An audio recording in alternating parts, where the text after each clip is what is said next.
Secretary of State Mike Pompeo, at a news conference this morning, said that he suspects that Iran shot down the Ukrainian passenger jet. Our officials are working with Canada and others to investigate this incident. If the mullahs are responsible for this attack, you can expect additional cases of drone-initiated, spontaneous human apparency combustion, not unlike what we saw happen to Soleimani. Sooner or later, these Hajis are either going to learn to keep their 7th century murderous rampages in check or die in their defiance of civilization. 17 additional economic sanctions are being imposed against Iran, and also against anyone doing business with them. The country spent Obama's gift of billions on terrorism, affirming the truest words ever spoken by the late great Patriot Dr. Stan Monteith, who said, quote, "We have the best enemies money can buy," end quote. Mr. Secretary, in the initial hours after the missile attacks on Al-Assad and Erbil, it was believed that Iran may have taken steps to avoid U.S. casualties. But then the chairman of Joint Chiefs, Mark Milley, came out, the Secretary of Defense came out, other officials came out to say, no, these missiles were intended to kill Americans. If it was Iran's intent to kill Americans, does that not deserve some sort of response? I mean, if somebody takes a shot at you and they don't hit you simply because you duck, does that mean that they weren't trying to kill you? So I'll defer to the Department of Defense on the details, but there's no doubt in my judgment, as I observed the Iranian activity in the region that night, they had the full intention of killing U.S. forces, whether that was our military folks or diplomatic folks who were in the region. And I'm confident that the response the president taken is appropriate. President has said we don't want war. We want Iran to behave like a normal nation. The reason that the Secretary of Treasury and I are here this morning is to continue this campaign, our strategic effort to get Iran to behave in a way that doesn't continue their 40-year-long effort to terrorize the world. Mr.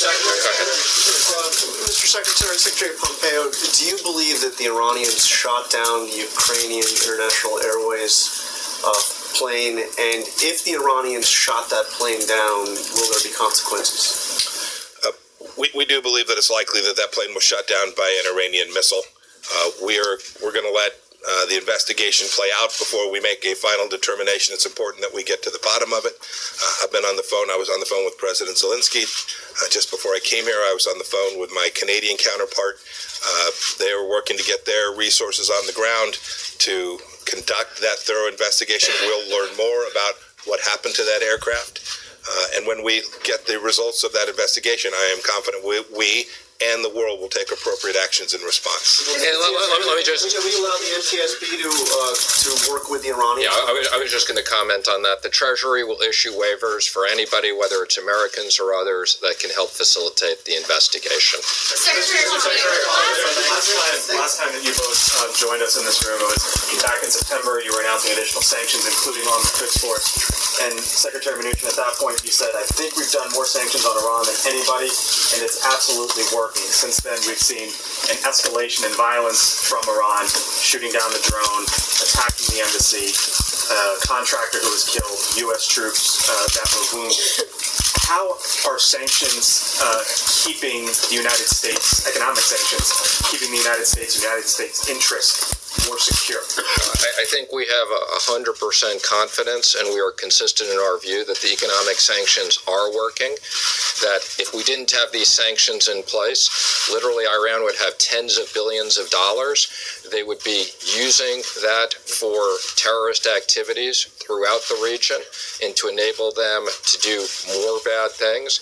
And there's no question, by cutting off the economics to the regime, we are having an impact. And as the president has said, the fact that the Obama administration turned over $150 billion to the regime, we think we wouldn't be in this situation had that not been the case. May I just add, it's important to keep in mind what's taking place in Iran today. This country's never been in the place that it is today.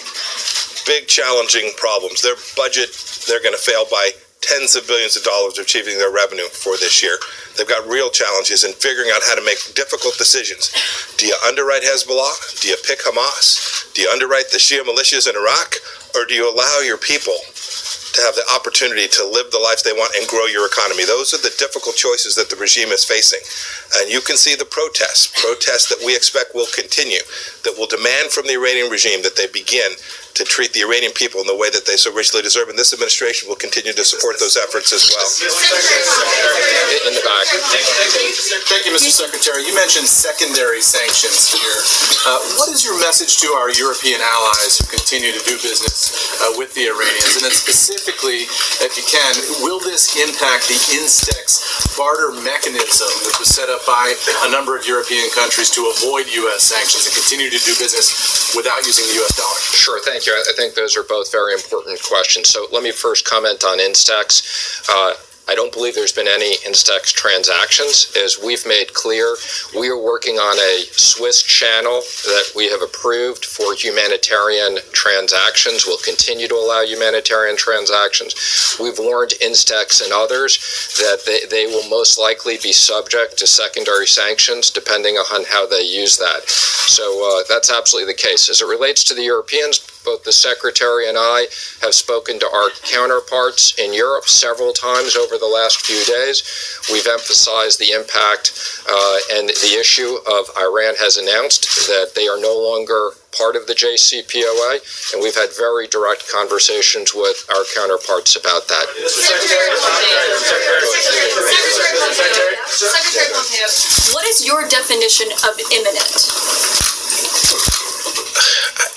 This was going to happen, and American lives were at risk, and we would have been culpably negligent, as the chairman of the Joint Chiefs of Staff said. We would have been culpably negligent had we not recommended to the president that he take this action in Qasem Soleimani. He made the right call, and America is safer as a result of that. Please subscribe to our backup channels, Net4Truth USA 2 Patriot channel, BitChute.com/Net4Truth USA, and drop.space /@Net4Truth USA. We fly so close to the target, we are on our 5th fighter jet. We will be relentless and persistent until the enemies of freedom are defeated. You can support this channel by using the links in the description, but for a $100 donation, I will personally send you a autographed hardcover special edition copy of Land of Childhood's Fears. Also, visit my bookstore at lulu.com/Net4Truth USA. If you are viewing this video on BitChute, you can use the links in the description to support us, or simply click the green $ dot on our video to support this channel. Thank you.